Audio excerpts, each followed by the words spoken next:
The Mustek MDC 3000 is a fully automatic digital camera with a 7.1mm fixed focal length at f2.8. I got this one right here for $10 in a thrift store. So let's take it to the city and see what it can really do. So with that being said, welcome to Killer Entertainment, and this is Into the Lens.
So we are back now. It's been a day. I finished editing all the photos and I have to say I am very surprised. As always, I wasn't expecting this camera to get the results that we got. Let's first talk about my experience with shooting with this camera. First of all, there's not that many buttons.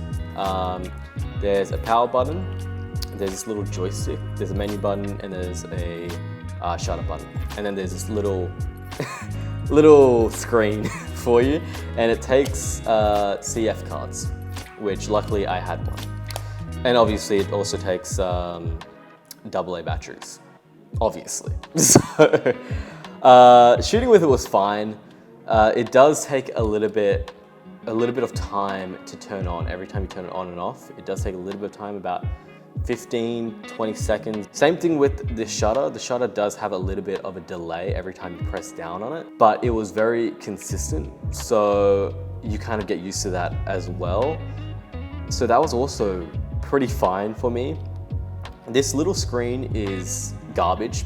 You can't really tell, like you can preview your images, but I couldn't tell if they were good or not until I got back on my laptop. It was fun to shoot on, and surprisingly, I had a great time going around the city and taking photos with this camera. So let's talk about the photos. Let's first talk about sharpness.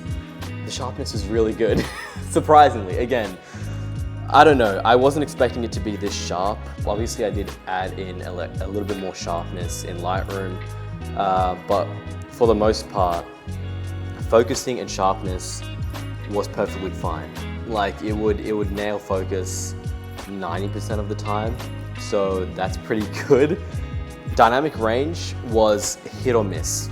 You know, some photos you would probably notice that it was nailing the dynamic range. It would nail the midtones, the shadows, and the highlights. You could see all the sky, you could see the clouds. It was actually perfect. And then there were some photos where it would just try to go for the shadows and the sky would be blown out.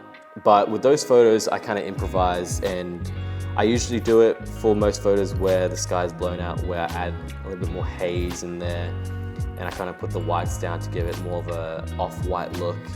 And they end up looking really nice. I kind of like them. It gives a little bit more character rather than just a fully exposed sky. It kind of looks like it's an overcast day in those photos. So yeah, it does work. With the color, so obviously I did color these photos in Lightroom. They looked really different. I did add more contrast, I added a little bit more color. So it is a little bit more stylized to what I wanted it to look like, which is more towards a film-like look. But you can really make these photos look however you want. To be honest, it wasn't that hard. The photos actually did retain a lot more information, but as long as you're getting results that you like, I feel like it doesn't really matter. I love these results. I think they're really nice. The photos turned out great. It was an awesome day. This camera is actually really fun to use. Do I recommend it? It really depends. I saw it on eBay for $15. You know, so if you really want to try it out and you have $15 to spare, go ahead, but you will need to buy a CF card for it. So think about that too. Good times, good camera, good photos, good day.